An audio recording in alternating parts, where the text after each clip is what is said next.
Welcome to the channel. Shocking stories of the world. Kingdom, the Dyatlov Pass mystery. What really happened that night? February 1959. 9 students from the Ural Polytechnic Institute embarked on a hike deep into the northern Ural Mountains. Their goal was to reach Mount Otorten, a name that means, "Don't go there," in the language of the native Monsey people. Led by Igor Dyatlov, the group had experience, equipment, and confidence. What they didn't know was that this journey would be their last. Camping the tent. Weeks later, rescue teams found the tent, but it was cut open from the inside. A clean, desperate tear. Warm clothes, boots, supplies, all left behind. They had fled barefoot in a snowstorm, with temperatures below -30°C. Ice-cubed the bodies. The bodies were found up to 1.5 kilometers away. 2 near a fire, their hands burned, barefoot. 3 crawling back toward the tent. 4 in a ravine, posed unnaturally, with broken skulls, crushed ribs, and 1 woman missing her tongue. But there were no signs of a struggle. No predator. No enemy. As if their bodies had collided with something impossible. Eyewitnesses. Monsey hunters spoke of a fiery orb in the sky that night. Was it a UFO? A secret Soviet weapon? Or, something older? Some believe it was a failed missile test. Others whisper of an energy being awakened by sound, presence, or fear. The Monsey warned, Kholat Syakhl, Mountain of the Dead, is a resting place of spirits. Disturb them, and they will awaken. Snowflake, the whispering winds. Since then, explorers report strange whispers in the wind. Equipment malfunctions. Shadowy figures in the fog. An icy chill that maps do not explain. Fire aftermath. The Soviet government sealed the files. Official cause, an unknown compelling force. But none of the survivors connected to the case lived long. As if the mystery itself consumes those who touch it. They crossed a line where the veil between worlds is thin. And they saw something that no one was meant to see. The disappearance of the Norfolk Regiment, Ghosts over Gallipoli. August 28, 1915. Suvla Bay, Gallipoli Peninsula, Ottoman Empire. A brutal chapter of World War I unfolds. 267 soldiers of the 5th Battalion, Norfolk Regiment are ordered to advance toward Turkish lines. They march forward, and then, vanish. Without a trace. Cloud, a strange cloud. Witnesses from nearby units reported a dense, golden-gray cloud suddenly settling low over the hillside. It hovered close to the ground, breathing, unnatural. The Norfolk Battalion walked into the cloud, and was never seen again. Minutes later, the cloud rose silently into the sky and disappeared. The field was empty. No bodies. No noise. No signs of battle. Where are the bodies? After the war, British officials asked the Ottoman forces if they had taken the battalion prisoner. The Turks replied, "We never encountered them. We saw no such soldiers." Later, a few bodies were discovered far from the site. Without weapons or uniforms, in a place where no fighting had occurred. Eyewitness testimony. 3 New Zealand soldiers swore under oath. That cloud wasn't natural. It waited, like it was alive. The men walked in, and the cloud swallowed them. Candle mystical theories. A portal? Some believe they entered a rift in space or time. The fog of war, literally. The energy of death and fear opened a door to another dimension. Alien encounter.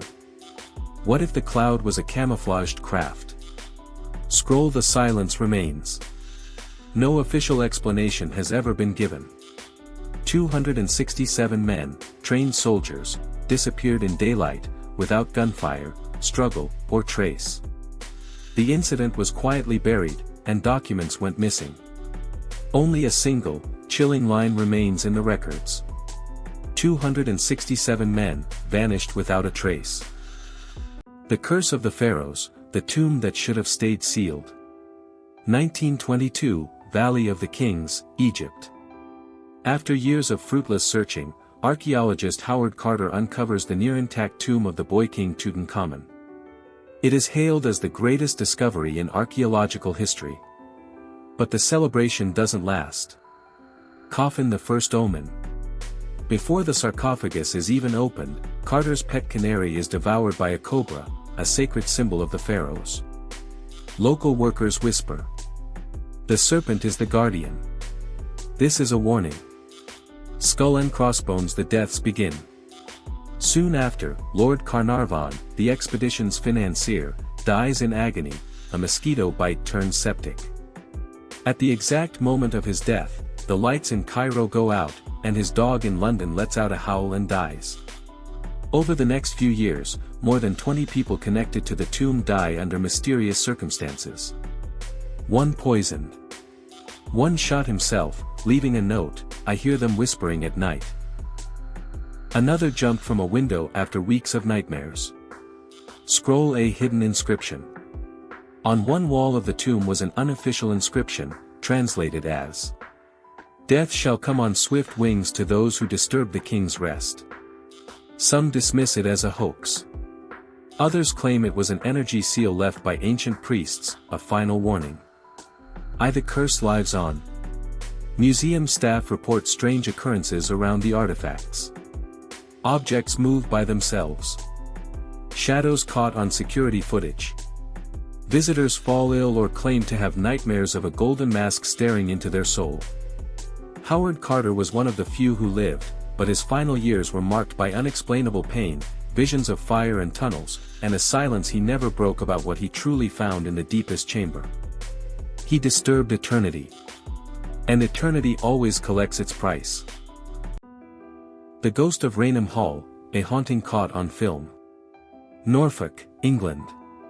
1936, photographers from Country Life magazine arrive at Rainham Hall, an old aristocratic estate, to document its grandeur. Inside the long oak hallway, they set up the camera, focus on the staircase, click the shutter. And when they develop the film, they're horrified. In the frame is a translucent figure of a woman in an old-fashioned dress, descending the stairs. Her face, blurred and empty. Her eyes, black voids.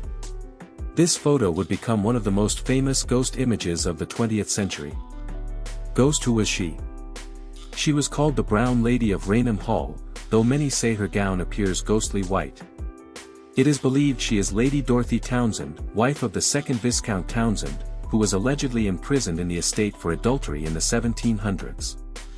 Rumor says she was not just locked away, but bricked up alive.